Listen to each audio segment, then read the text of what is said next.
Graça e paz a todos os irmãos e amigos que nos acompanham pelas redes sociais. Nós estamos aqui, meus irmãos, para mais uma vez gravarmos o vídeo, O vídeo da lição de número 10 da nossa EBD, que tem por título A Reação do Profeta. Tá? Então nós vamos estudar o primeiro capítulo do livro do profeta Jonas. Tá? Então é uma lição bem interessante, uma lição rápida, uma lição simples de ser interpretada, mas uma lição de grande proveito para a nossa vida, tá?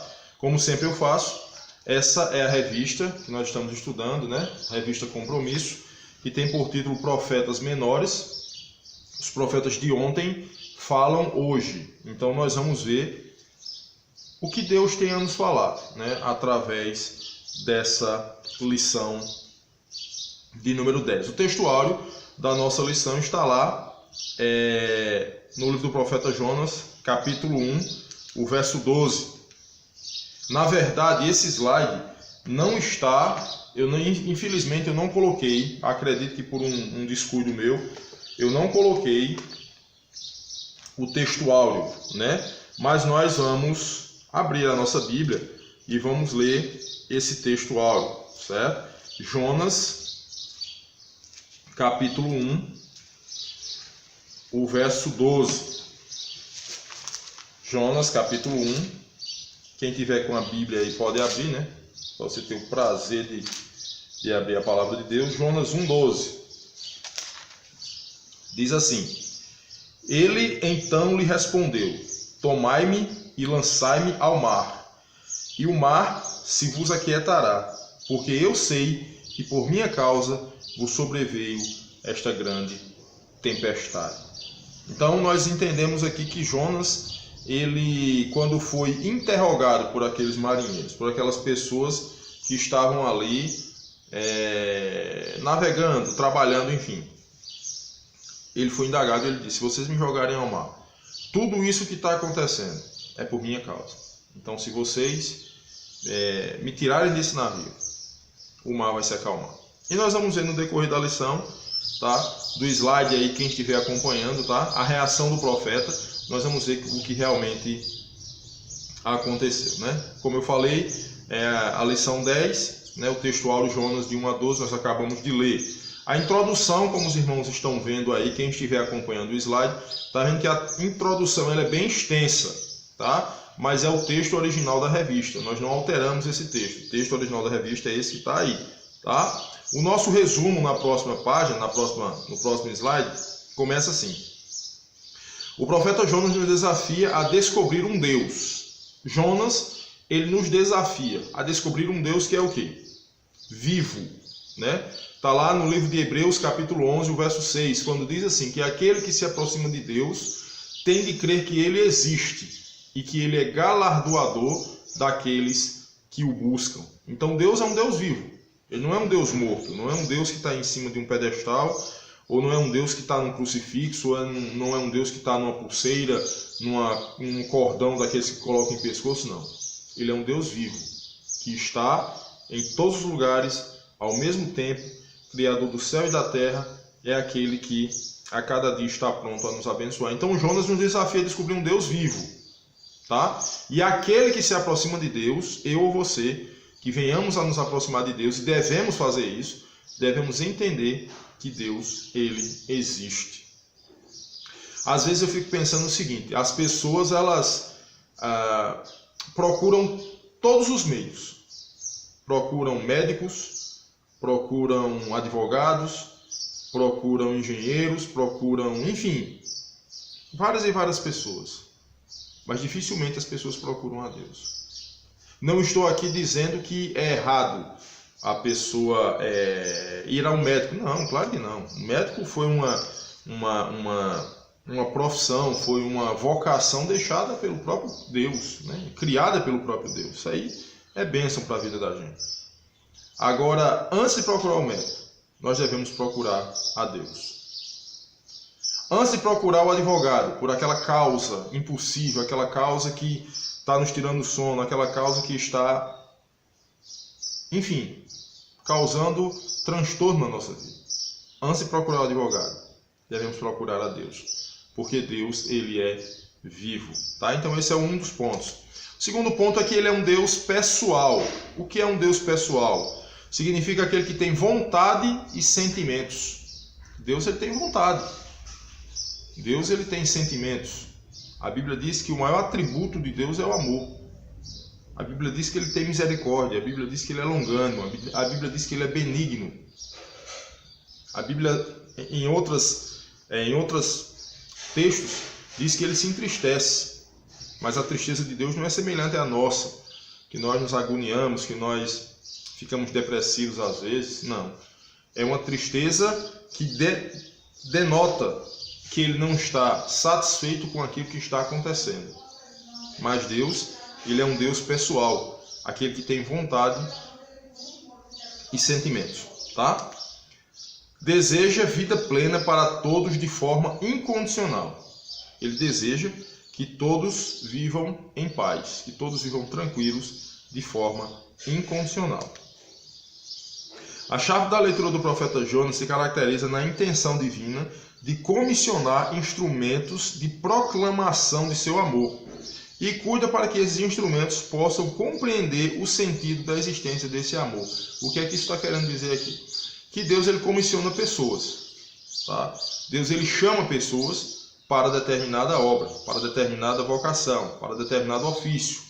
Como nesse caso aqui, o profeta Jonas foi chamado como profeta para falar, para pregar às pessoas que estavam em Nínive, né?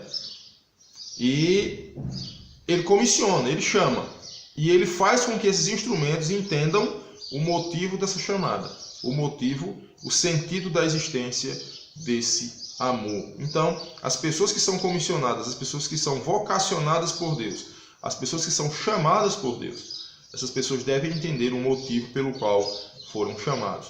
E aqui eu não estou relatando aquelas pessoas que pensam que foram chamados. Existem pessoas que pensam que ouviu alguma coisa ou sentiu alguma coisa, não é Deus que está me chamando para o ministério. Será que é Deus mesmo? Será que é Deus que está dizendo, eu quero você na obra, eu quero você fazendo o meu trabalho? Claro que todos nós temos de fazer o trabalho de Deus, isso aí não tem o que a gente discutir. Agora, será que Deus, ele quer lhe comissionar para algo no ministério?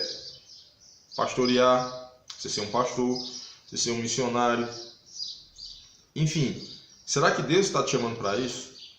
Então precisamos entender claramente a voz de Deus e entender claramente aquilo que Ele quer para a nossa vida. Não façamos como existem pessoas por aí que se consagram pastores, que se consagram missionários, pessoas que sentem o desejo de ser, mas não foram comissionadas por Deus para ser.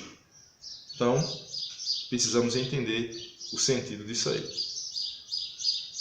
Estamos no reinado de Jeroboão, filho de Jeoás, que reinou 41 anos, fazendo o que era mal aos olhos do Senhor. A junção desses fatos formou uma religião que distanciou o homem de Deus, cada vez mais. Algo meritório, excludente, uma estrutura voltada para os caprichos da casa real que legitima uma ordem social injusta. O que é que acontece aqui? O rei Jeroboão, ele reinou 41 anos, e a Bíblia diz que ele reinou esses 41 anos e fez tudo de errado diante do Senhor. Então, mediante aquelas pessoas conviverem com esse reinado durante 41 anos, vendo todas as atrocidades, vendo tudo que estava sendo feito de errado, o que foi que aconteceu? Se acostumaram com aquela vida, se acostumaram com aquele governo, vamos assim dizer, e também se distanciaram de Deus. E nesse distanciamento, o que foi que aconteceu? Tornou-se uma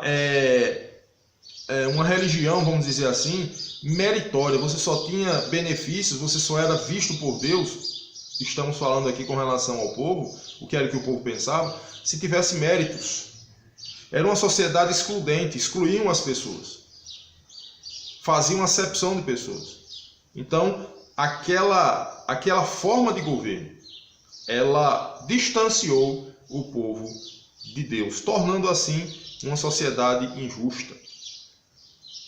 Devido à deturpação da religião, fez surgir uma interpretação equivocada da ação divina. O que foi que aconteceu? Devido à deturpação da religião, ficou algo banal, algo que não tem fundamento nenhum. O que foi que aconteceu? Começaram a ter uma interpretação da ação divina equivocada. Construíram uma imagem de um Deus previsível. Deus ele não é previsível. Se Deus ele fosse previsível, nós entenderíamos Deus. Ele é imprevisível. A gente não consegue compreender Deus. Por mais capacitado que o homem seja, por mais intelectual que o homem seja, por mais culto que o homem seja, ele nunca vai conseguir entender um Deus que é o único Deus que subsiste em 3 personalidades. Pai, Filho e Espírito Santo. Um único Deus. Não são vários deuses. Um único Deus que subsiste em 3 personalidades. Pai, Filho e Espírito Santo. Como é que a gente consegue entender isso? Como é que a nossa mente humana consegue entender um Deus trino? Um único Deus que subsiste em 3 personalidades. Então Deus ele é imprevisível. E sujeito a decisões humanas. Deus não é sujeito a decisões humanas. Deus, precisamos entender o seguinte. Deus ele não precisa de nada material para que a sua obra seja feita. Ele não precisa de nada dessa terra para que a sua obra seja feita. Ele não precisa de nada dessa terra para que algo se faça. A Bíblia diz que ele traz à existência aquilo que não existe. Se os irmãos prestarem atenção, lá no livro de Gênesis diz que ele chegou num determinado momento na eternidade passada e disse: haja luz. E a Bíblia diz que houve luz. Haja divisão entre águas e águas, haja divisão entre céu e terra, haja divisão entre isso. A terra cria os animais, enfim. Pelo poder da sua palavra, a Bíblia diz que as coisas aconteceram. Ele não precisou de nada. Diferentemente dos cientistas que nós vemos hoje. Os cientistas fizeram um bebê de proveta, os cientistas fizeram uma ovelha clonada, os cientistas fizeram um clone, mas precisaram de uma matéria-prima. Não foi feito do nada. Não foi feito por acaso, não.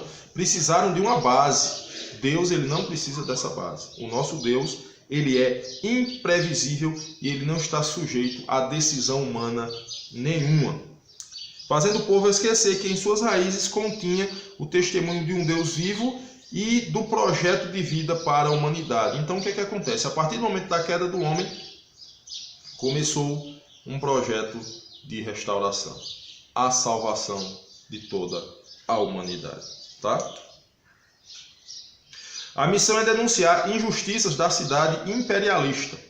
Estamos aqui falando do caso de Nínive. Dentro de uma novidade e oferecendo assim um caminho de redenção. O que é que o autor da lição está querendo dizer aqui? A cidade de Nínive ela era a sede principal do poder assírio. Aquele povo era um povo bastante cruel. Então o que é que acontece? O que era a missão? O que era que Deus queria que o profeta fizesse? Deus queria que o profeta fosse lá e denunciasse as injustiças que existiam ali. Tá? Dentro de uma novidade, oferecendo assim um caminho de redenção, oferecendo assim uma restauração. É isso o que o autor está querendo dizer. E vamos ver o que foi que aconteceu. Nínive, a capital, era famosa pela imoralidade e por uma crueldade desmedida. Aquele povo era totalmente cruel. Eles não tinham limites. Para que todos tenham uma ideia, o povo de Nínive, o governo assírio, os assírios que viviam ali, o que é que eles faziam? Se qualquer pessoa se colocasse diante das suas ideias, se colocasse diante daquilo que eles pensavam que estavam corretos, o que era que ele fazia? Eles cortavam as cabeças das pessoas, certo? Que assim viessem confrontá-los, colocavam-se em estacas de madeira e fincavam essas estacas na frente da cidade, como um protesto, dizendo assim: olha, se alguém vier nos combater, esse será o fim. Então eles eram extremamente cruéis, tá? Escravizavam os povos vencidos e os submetia a torturas, mutilação e todo tipo de violência. Então Jonas ele sabia de tudo isso, tá? Uma coisa que eu acho interessante é o seguinte: quando a gente fala de Jonas, a primeira coisa que vem na nossa cabeça é de uma pessoa covarde, uma pessoa que não quis fazer a vontade de Deus. Mas uma coisa que me chama a atenção é o seguinte: falar que Jonas é covarde é uma coisa fácil. Agora, viver o que Jonas viveu naquela época é que a gente precisa entender se ele realmente era um covarde. Trazendo para os nossos dias atuais. Nós pregarmos em Campina Grande, Paraíba, é uma coisa. Nós pregarmos em João Pessoa é uma coisa. Se nós formos pregar em qualquer outra cidade, é uma coisa. Mas se você for pregar a palavra do Senhor, dizer que idolatria é pecado, dizer que imagem de escultura não serve de nada, dizer que os deuses estranhos Deus abomina no Juazeiro do Norte, no Ceará, é algo complicado. Porque a cidade é quase em sua totalidade idólatra. Então, Jonas, quando ele viu o que os assírios poderiam fazer em relação àqueles que iriam confrontá-los, Jonas temeu, como qualquer um de nós temeria. Tá? Mas devemos entender que isso não significa que ele não servia a Deus, isso não significa que ele não tivesse o temor de Deus, não. Isso significa que Jonas era humano e tinha limitações e tinha medo de algumas circunstâncias também. Uma coisa que eu gostaria de frisar bem, como exemplo disso que aconteceu, né? Um aluno da Escola Bíblica Dominical, um dia, na lição passada, que foi essa lição que a gente ministrou na igreja, ele disse assim: Davi, para mim, Jonas ele não temia a Deus. Jonas ele não acreditava em Deus porque ele fez tal coisa.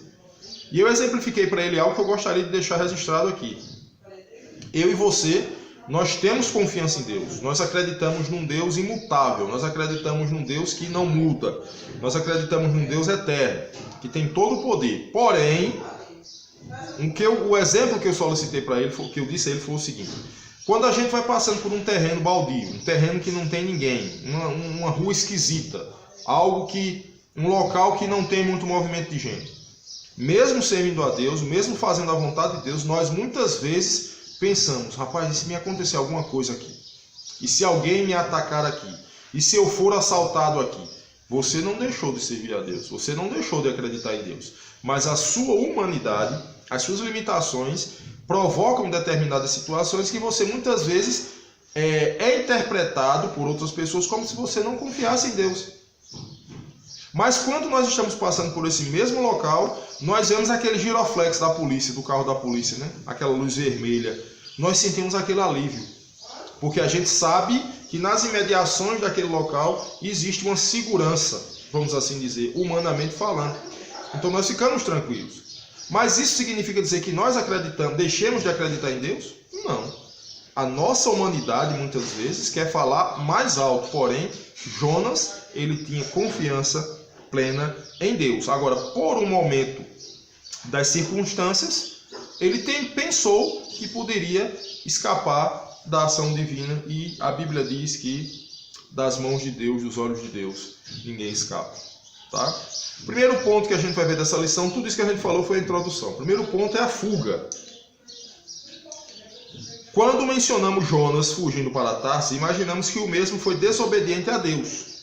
E isso não deixa de ser verdade, ele foi desobediente a Deus.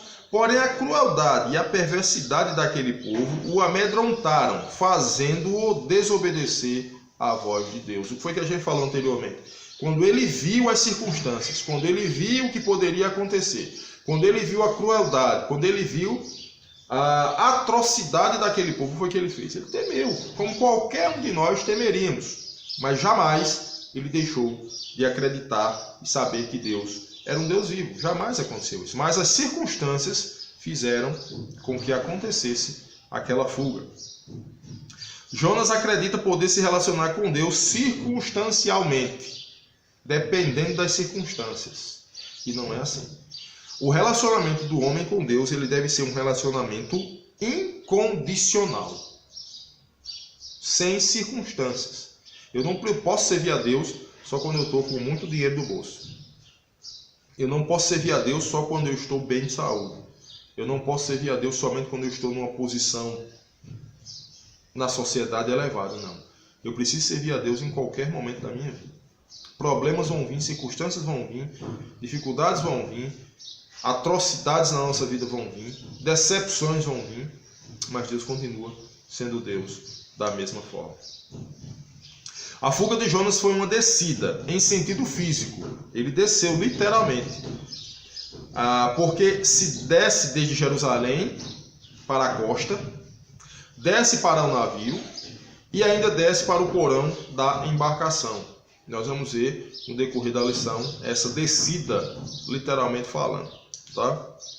Todas as vezes que tentamos empreender longe dos desígnios divinos, estamos fadados ao fracasso e frustração. Todas as vezes.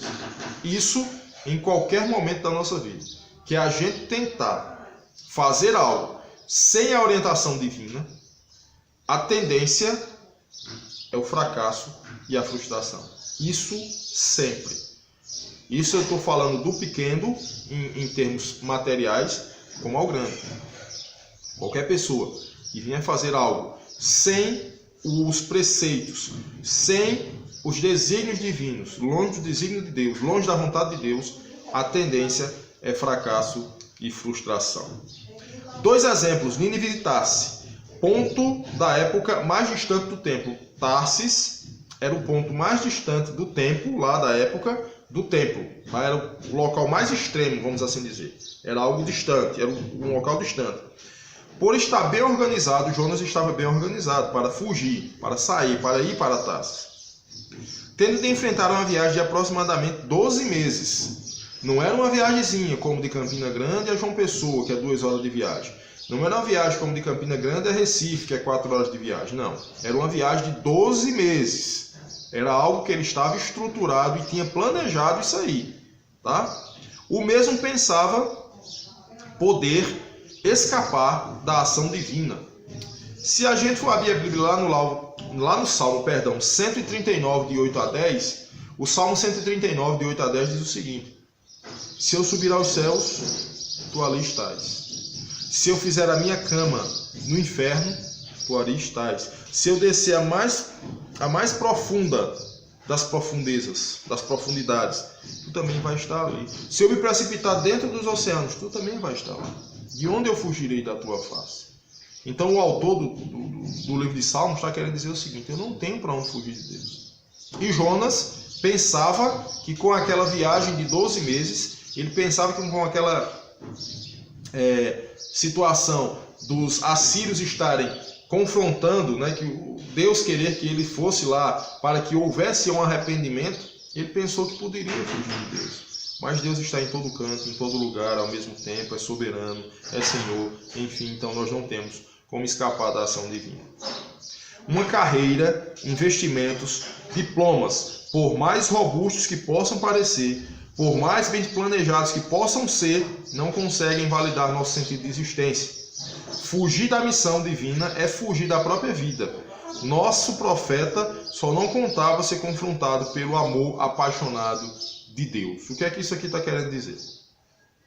Não adianta você ser um médico, não adianta você ser um engenheiro, não adianta você ser um advogado, não adianta você ser um promotor, não adianta você ser um juiz de direito, não adianta você ser um presidente da República, se você não estiver debaixo da potente mão de Deus. Esses rótulos, eles não vão funcionar na vida de ninguém. Pode ser que funcione por um momento, por um instante, por algum momento da vida, mas não eternamente. Porque sem a missão, sem a ação divina na nossa vida, isso não serve de nada. Quantos e quantos atores? Um exemplo, aquele Robin Williams. Um cara bonito, um cara famoso, um cara milionário. Por que aquele camarada deu um tiro no ouvido? Por que aquela atriz da Rede Globo se jogou do 13º andar lá de um prédio lá no Rio de Janeiro? Por que pessoas estão aí se suicidando? Perderam o sentido da vida. Perderam a vontade de viver. Problemas todos nós passamos. Dificuldades todos nós passamos. Afrontas todos nós vamos passar. Mas o Senhor é maior do que todas essas coisas. E precisamos entender isso. Que nada material pode nos afastar do amor de Deus. Tempestade, o segundo ponto. Deus é e será sempre o protagonista da história. Quem criou a história é Ele. Quem comanda a história é Ele. E quem dará um fim a essa história também será Deus. Então Ele é o protagonista da história. O texto relata de forma clara que, por ordem divina, a natureza testemunhará ao profeta alienado a respeito de sua soberania. O que aconteceu? Ele pensou que iria fugir da ação divina, porém, estava em um barco, no porão do barco, dormindo. O que foi que aconteceu? A natureza, o mar começou a se enfurecer e cada vez mais se enfurecia. Batia no barco como se, na verdade, o barco fosse se despedaçar. Certo? Então Deus, ele usou a natureza para que pudesse testemunhar diante de Jonas que nada foge do seu controle. Tá? Na tentativa frustrada de fugir de Deus, tudo fala mais dele. Todavia, o ouvir de Deus em desobediência é um ouvir apavorado. O ouvir de Deus em desobediência, quando o homem está desobediente a Deus, é algo apavorante. Então, não adianta fugir da presença de Deus. Não adianta desobedecer a Deus e pensar que vai ficar algo impune. Não. Tem de haver uma correção, tem de haver um arrependimento. Se Jonas personifica o povo encarregado de anunciar a palavra de Deus, Jonas ele exemplifica nesse texto o povo que está a falar da vontade e da palavra de Deus. Os marinheiros, que eram aqueles que estavam no barco, simbolizam os pagãos, aquelas pessoas que não têm compromisso com o Senhor. Cada um com seu Deus e seu projeto, tentando encontrar solução. A recusa do profeta envolve a situação dos outros que buscam, afogados em ignorância, evitar uma catástrofe. Se os irmãos prestarem atenção, se vocês leram o texto, se vocês leram a revista, o que é que vocês vão entender? Que cada um começou a rogar ao seu Deus, é o que o texto diz. Cada um deles, cada um daqueles marinheiros, começaram a rogar aos seus deuses. E Jonas estava dormindo. Tá? Longe de Deus, ficamos alienados da realidade dos fatos e colocamos em risco não somente nosso futuro, como também das pessoas que deveriam ver em nossa vida a personificação dos desígnios divinos. Quando nós estamos distantes de Deus, isso não só nos prejudica, mas também aquelas pessoas que estão ao nosso redor. Foi o que aconteceu naquela situação lá daquele possível naufrágio que iria acontecer, né? Eles estavam prestes a naufragar. Então, aconteceu isso devido à desobediência de Jonas. O terceiro ponto, o culpado. Os pagãos do navio são mais sensíveis aos sinais dos tempos do que Jonas. Enquanto lutam pela vida, o profeta dorme profundamente e parece não querer enxergar as consequências de sua desobediência e responsabilidade sobre os fatos. O que é que acontece? Isso acontece na nossa vida. Muitas vezes nós estamos errados, nós estamos fazendo coisas que não devemos fazer e pensamos que tudo está normal. E pensamos que tudo está correto. Mas Jonas, ele era o responsável por tudo aquilo que estava acontecendo ali. Alienado, não se interessa pelas perdas que provocará as pessoas ao seu redor. Está não somente com os olhos fechados, mas também insensível ao clamor que o acompanha. A mão de Deus, que irrompe qualquer barreira, encontra Jonas no porão, não apenas no navio, mas também nos porões do seu ser. Jonas estava arruinado. Jonas estava dentro de si acabado, porque estava distante da vontade de Deus. A sequência mostra quão vergonhoso é dar a oportunidade de ser erguido e julgado por não fazer a vontade de Deus. Jonas, ele foi arguído, ele foi questionado por não fazer a vontade de Deus. A confissão de Jonas deixa ainda mais claro que esse constrangimento, ela demonstra a incoerência da vida do profeta. Se reconhece a soberania de Deus sobre todas as coisas, por que não seguir? Se nós entendemos que Deus ele é soberano, se nós entendemos que Ele é o Senhor, se nós entendemos que todas as coisas foram feitas por Ele e para Ele, por que não segui-lo? Porque continuamos nessa ideia de querer fazer aquilo que vem na nossa mente ou de fazer aquilo que eu acho que vai dar certo. Não. Deus, ele é o Senhor da existência. Então Deus ele tem de ser colocado em primeiro lugar. Jonas deve então renunciar seus planos e teimosia para que a vontade de Deus, que é vida para todos, possa se realizar. Ao não nos quedarmos antes dos planos de Deus, nos tornamos obstáculos de sua vontade. Quando nós não estamos diante da vontade de Deus, nós nos tornamos obstáculos da sua vontade. E obstáculos, ele é feito para ser passado, retirado. O próprio Jesus afirma que aquele que comigo não ajunta, espalha. Aquele que comigo não ajunta, espalha. Não adianta ser misericordioso. Não adianta ser bondoso. Não adianta ter uma vida de santidade se você não tem Jesus Cristo como Senhor. Quando nós falamos de inferno, as pessoas imaginam que só irá para o inferno aquelas pessoas más, aquelas pessoas ruins, os assassinos, aquelas pessoas que se mataram, aquelas pessoas que usam drogas, aquelas pessoas que se prostituem. E nós estamos redondamente enganados. A Bíblia diz que o grande e terrível dia do Senhor está próximo. Grande por quê? Grande porque será um dia que a história nunca registrou. Algo que nunca aconteceu. E terrível, porque pessoas naquele dia irão ficar constrangidas. Porque pensaram que estavam fazendo a vontade de Deus. E na verdade, não estavam. A Bíblia diz o seguinte, que muitos naquele dia dirão: eu profetizei no teu nome, eu ensinei no teu nome, eu preguei no teu nome, eu fiz isso no teu nome, eu abençoei pessoas em teu nome. E a Bíblia diz que o Senhor vai olhar para aquelas pessoas e vai dizer: eu não conheço você. Apartai-vos de mim, malditos, para o fogo eterno, lugar preparado para o diabo e seus anjos. Então, precisamos entender que esse dia está próximo. E precisamos entender que sem Jesus Cristo, nós não poderemos chegar ao céu. E o último ponto aqui, a última frase: você tem ajuntado ou espalhado? Isso é uma pergunta que vai ficar para a resposta individual de cada um. Então, essa foi a nossa lição de número 10. A reação do profeta. Domingo que vem, nós estaremos estudando a lição de número 11, que eu já vou passar aqui, para que vocês possam entender o texto. Dentro de um peixe, crer ou não crer. Então aqui nós já vamos ver a situação após aquele possível naufrágio, após aquela tempestade. O texto base é Jonas 2, o verso 7. Então, que Deus possa nos abençoar. Antes de nós finalizarmos, eu gostaria de pedir a você que aqui abaixo tem o slide dessa lição, está aqui abaixo no rodapé do vídeo.